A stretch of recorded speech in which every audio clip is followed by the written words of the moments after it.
এটা অনেকক্ষণ ধরে স্টার্ট করছি, কাউকে সামনে আসে দেখতেও পাচ্ছি না, স্টার্টও হচ্ছে না, কি ব্যাপার? কি হলো বাইকটা?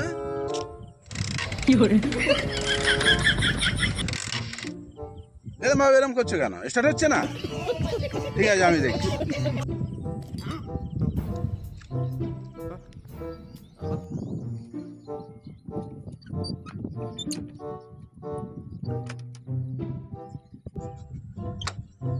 ঠিক আছে, সব হয়ে গেছে বুঝলে তো। একটা সরু দেখে, একদম সরু দেখে একটা কাঠি নিয়ে এসো।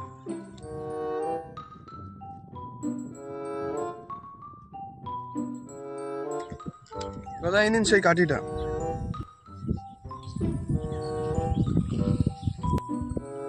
ঠিক আছে, তুমি একটা কাজ করো, একটা মিস্ত্রি দেখিয়ে নাও।